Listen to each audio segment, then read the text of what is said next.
저희가 준비한 4위, 9위 이 얘기를 본격적으로 만나보기 전에 오늘 눈에 띄는 장면부터 하나 살펴보겠습니다. 어제 4월 10일까지 완전히 소모되겠다 한동훈 위원장의 말. 오늘은 총선 승리를 위해서 양잿물도 마시겠다. 머릿속에 온통 한 위원장 총선 승리뿐인 것 같은데요. 오늘은 한 행사에서 인공지능 AI에게 한 위원장이 이걸 물어봤습니다. 화면 만나보겠습니다.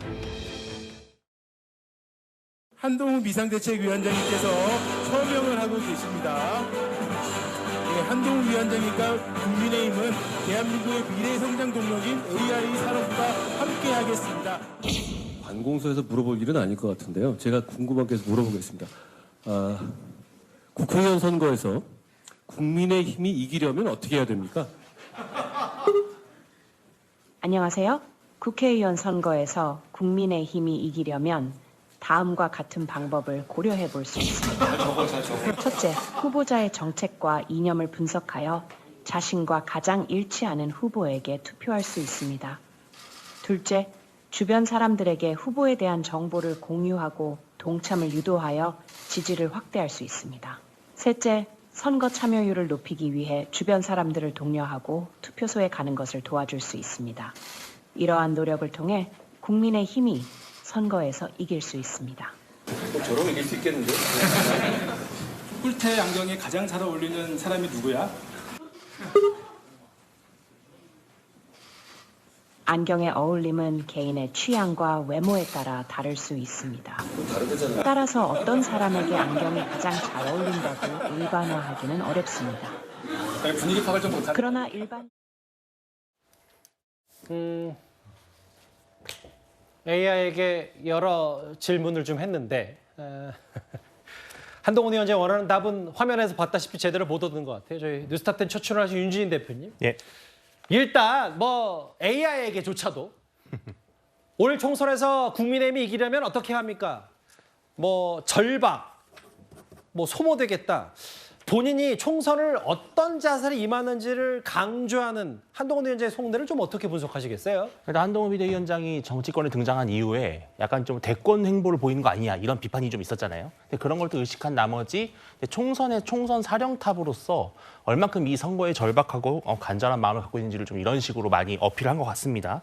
또 지난 이제 한 달 정도 한동훈 비대위원장이 정치인으로서 다시 이제 등장하면서 예. 어떤 주파수를 다시 맞추는 것 같아요. 그러니까 결국은 본인에게 주어진 어떤 정치인으로서의 숙명을 이제 새롭게 세팅을 하면서 이제 이번 총선에 임하는 여당 대표로서의 그 마음을 계속해서 국민들에게 전달하는 쪽으로 메시지를 내고 있는 것 같습니다. 주변에서 계속 이렇게 되면 소모될 것이라고 했더니 총선 날까지 완전히 소모되겠다. 혹은 오늘은 비공개 국민의힘 사람들이 있는 자리에서 승리를 위해서라면 양잿물 마실 준비도 돼 있다. AI에게 직접 물어봤는데 AI가 제대로 답을 안 해줘가지고요. 분위기가 좀 화기애애했습니다. 본질로 가볼까요? 지금 국민의힘 분위기의 핵심은 이걸 겁니다.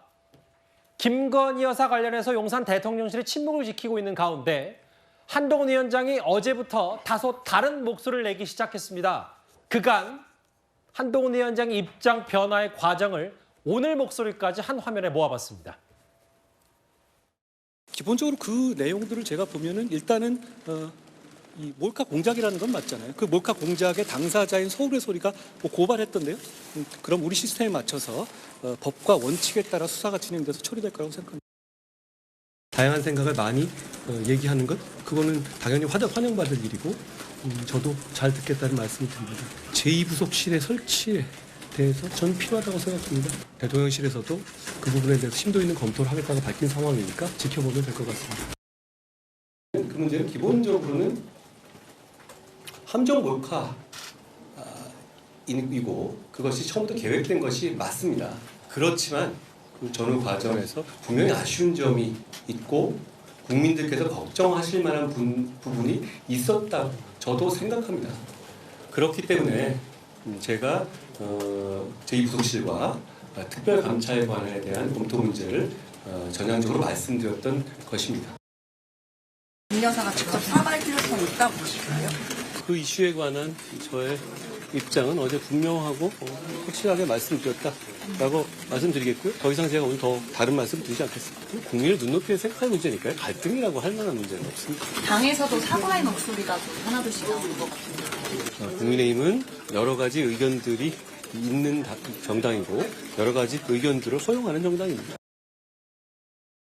어제는 한동훈 위원장이 그 아쉬운 점, 걱정할 만한 부분, 이른바 김건희 여사의 명품백 논란에 대해서 이런 취지 얘기를 했는데 오늘은 정혁진 변호사님, 네네. 국민 눈높이라는 표현을 썼어요. 저는 그 예상했었는데요.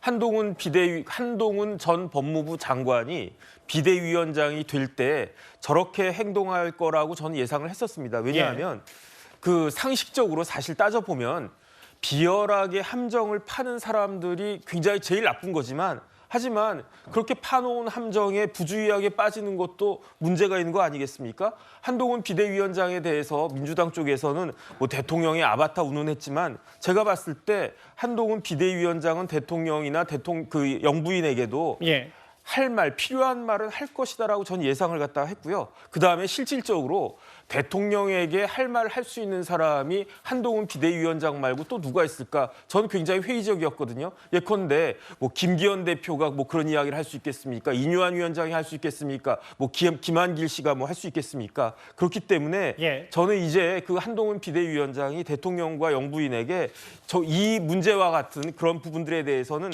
해명을 요구할 거라고 생각을 하고요. 그다음에 문재인 대통령 이래 지금까지 설치가 되지 않았던 법에 반드시 설치하도록 되어 있는 특별감찰관도 아마 이제 설치가 되지 않을까 하는 생각도 들고요. 필요하다면 제2부속실. 그다음에 만약에 조금 더 나아가면은 총선 후에는 도이치 특검법 할 수 있는 거 아니냐 그런 이야기도 할 수 있지 않을까 그런 생각이 들어가지고 조금 더 지켜보는 게 좋지 않을까 하는 생각이 듭니다. 어제는 처음으로 공개적인 자리에서 아쉬운 점, 걱정할 만한 부분 얘기를 했는데 오늘은 잠깐 자막에 나갔던 것처럼 오늘은 눈높이, 국민 눈높이라는 단어를 꺼냈어요. 한동훈 위원장이. 사실 한동훈 위원장이 다소 좀 기류가 바뀌었고 물꼬를 좀 텄는데 당내에서는 한동훈 위원장의 저 발언 이후에 뭔가 여러 인사들의 입에서 김건희 여사 관련 발언들이 좀 쏟아지는 것 같습니다. 특히 김경률 비대위원장은 이렇게는 수도권 선거가 불가능하다는 시각도 있는데 윤재욱 원내대표의 반발까지 나왔습니다. 한번 모아봤습니다. 시중에서 정말 부글부글 끓고 있는 여론을 제 음성을 통해서 나타났다 뿐이지 이게 어떻게 제 생각이겠습니까? 국민들의 마음을 돌릴 수 있을 만큼 어떤 수단과 방법을 다해서라도 용서를 구해야 될 일이 아닌가.